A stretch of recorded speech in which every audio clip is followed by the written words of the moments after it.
Hello बच्चों, let's see this question and here this question से read the extract given below and answer the following question. देखिए आपको यहाँ पे एक एक्सट्रैक्ट दिया हुआ है, आपको इसको रीड करना है और इसके बेस पे आपको यहाँ पे जो 3 क्वेश्चन दिए हुए हैं आपको इन क्वेश्चंस के आंसर करने हैं। तो पहले हम एक्सट्रैक्ट करते हैं।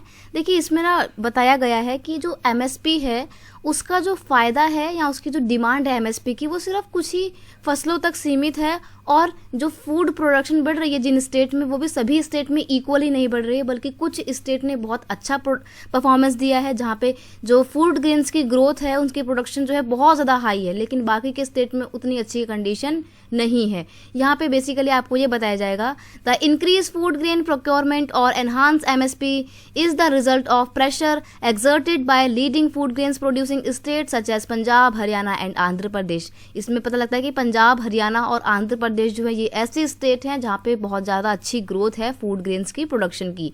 More over as the procurement is concentrated in a few prosperous region like Punjab, Haryana, western Uttar Pradesh, Andhra Pradesh and to the lesser extend in the west Bengal. यानी कि देखिए जो फूड प्रोडक्शन बढ़ रही है, जो प्रॉस्पेरस रीजन है इंडिया के, वो कौन कौन से है? पंजाब है, हरियाणा है और उत्तर प्रदेश भी पूरा नहीं है बल्कि सिर्फ वेस्टर्न पोर्शन है उत्तर प्रदेश का, और आंध्र प्रदेश में और वेस्ट बंगाल के कुछ ही भागों में क्या है? प्रॉस्पेरस रीजन है जहाँ पे खेती या प्रोडक्शन बहुत अच्छी होती है। बाकी के एरियाज उतने ज़्यादा प्रॉस्पेरस या हाई प्रोडक्शन वाले नहीं हैं।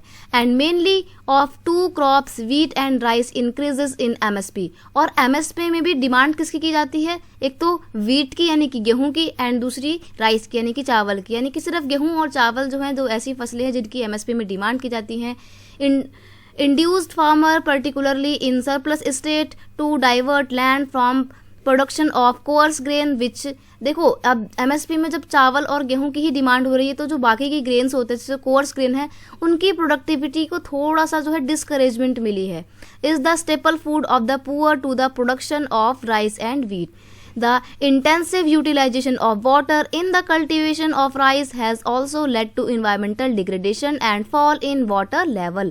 अब देखिए किसान क्या करते हैं, एमएसपी में देखो डिमांड बढ़ी है गेहूं और चावल की, तो उससे जो है बाकी की जो ग्रेन्स है जैसे कि कोर्स ग्रेन है उनकी प्रोडक्टिविटी थोड़ी सी कम हो गई है और ये कम नहीं होनी चाहिए थी। क्यों? क्योंकि जो कोर्स ग्रेन है वो गरीबों के लिए उनका क्या होता है? स्टेपल फूड होता है। और यहाँ पे हम देखते हैं कि जो किसान है वो अपने फसलों की इरिगेशन के लिए, अपने फील्ड में इरिगेशन के लिए, पानी डालने के लिए पेड़ों को क्या करते हैं? वो ग्राउंड वाटर का इस्तेमाल करते हैं और लगातार ग्राउंड वाटर को वो इतना ज़्यादा एक्सट्रैक्ट कर रहे हैं, निकाल रहे हैं, जिसकी वजह से इन्वायरमेंटल डिग्रेडेशन हो गया है और ग्राउंड वाटर की कमी हो गई है। Threatening the sustainability of the agriculture development in these state. और क्या हो रहा है, जिन जिन एरिया में ये काम हो रहा है उसकी वजह से उन एरिया में थ्रेटनिंग स्टेटस जो है या एक खतरा आ गया है क्योंकि पानी की बहुत ज़्यादा समस्या हो रही है। ये आपको यहाँ पर इस एक्सट्रैक्ट में बताने की कोशिश की गई है। अब हम 1 बाय 1 क्वेश्चन पढ़ते हैं। पहला क्वेश्चन है which state achieve the highest rate of growth in food grains production. वो कौन सी ऐसी हाई स्टेट है जहाँ पे फूड ग्रेन्स की प्रोडक्शन बहुत ज़्यादा हाई है? तो आंसर है states that achieve the highest rate of growth in food grain production are Punjab, Haryana, Andhra Pradesh. ये कुछ स्टेट हैं जहाँ पे फूड ग्रेन की प्रोडक्शन बहुत ज़्यादा अच्छी रही है और यहाँ पे प्रोडक्शन की हाई रेट ग्रोथ देखने को मिलती है।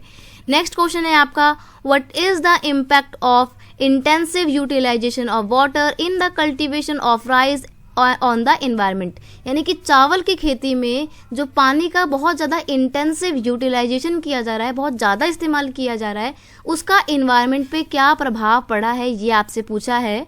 The intensive utilization of water in the cultivation of rice has led to environmental degradation। इसका एक बहुत ही तत्कालीन परिणाम ये रहा है कि environment जो है वो लगातार डिग्रेड हो रहा है, उसमें कमी आ रही है। And fall in ground water, और जो ग्राउंड वाटर है उसमें भी कमी दर्ज की जा रही है। ग्राउंड वाटर का जो लेवल है वो बहुत ज़्यादा नीचे गिर गया है। तो ये एक बहुत बड़ी प्रॉब्लम है कुछ स्टेट में जहाँ पे पानी की समस्या से लोग लगातार जूझ रहे हैं, लोगों के पास पीने के लिए साफ पानी नहीं है, तो इन्वायरमेंट जो है वो खतरे में आ गया है। नेक्स्ट है how has minimum support price यानी कि एमएसपी सपोर्टेड द फार्मर्स। यानी कि जो एमएसपी है उसने कैसे किसानों को मदद किया है, ये आपसे इस क्वेश्चन में पूछा है। आंसर है minimum support price support the farmers by providing them minimum guarantee price of their crop and save them from distress cell. देखो एमएसपी में क्या होता है ना, इसका फुल फॉर्म ही होता है मिनिमम सपोर्ट प्राइस, यानी कि किसानों के साथ ना गवर्नमेंट एक एग्रीमेंट कर लेती है और उनसे बोलती है कि आपकी जो फसल आप उगाओगे, यानी कि फसल उगाने से भी बहुत पहले ही एग्रीमेंट हो जाता है कि गवर्नमेंट किसानों से बोलती है कि आप जो भी फसल उगाएंगे हम आपसे वो इतने फिक्स दामों पे खरीदेंगे। तो यानी कि फसल उगाने से पहले ही उनके बेचने के दाम फिक्स कर लिए जाते हैं। फिर आगे जाके इन फ्यूचर या तो अगर फसलों के दाम गिरते हैं या बढ़ते हैं, उससे इस एग्रीमेंट पे कोई जो है असर नहीं पड़ेगा। जितने दाम उस एग्रीमेंट में सिलेक्ट हुए थे किसानों को, उतना ही पैसा उनकी फसल के लिए मिलता है। इसलिए इसको बोला गया है मिनिमम सपोर्ट प्राइस, न्यूनतम समर्थन मूल्य। और इसका एक बहुत बड़ा फायदा ये है कि एक तो मार्केट में होने वाली अनइवन जो भी कंडीशन होती है उससे किसानों को बचाता है। दूसरी बात, किसानों के साथ कई बार जो चीटिंग हो जाती है कि उनकी फसल के सही दाम नहीं मिलते हैं, बहुत ही सस्ते दरों में मीडिएटर या मिडल मैन उनसे खरीद लेते हैं उनकी क्रॉप को और बाद में महंगे दामों में बेचते हैं। तो उससे पूरे सीजन उस पूरे प्रोसेस में लाभ किसको मिला? उस सारे प्रोसेस में लाभ तो सिर्फ मीडिएटर्स को मिला, मिडल मैन को मिला। किसानों को तो उनकी फसल सस्ते दामों में बेचनी पड़ी और बाहर वो अगर बेच रहे हैं तो उसको महंगे दामों में बेच रहे हैं। तो पूरा प्रॉफिट कौन ले रहा है? मिडल मैन ले रहे हैं। तो इस तरीके से बचाने के लिए, इन डिस्ट्रेस सेल से और चीटिंग से होने वाली, बाजार में चीटिंग से बचाने के लिए किसानों को एमएसपी जो है वो उससे बचाता है। इसीलिए एमएसपी जो है किसानों का एक बहुत बड़ा क्या है, सपोर्टर बन के आया है। तो ये थे इन क्वेश्चंस के answer. I hope you understand it well. Best of luck.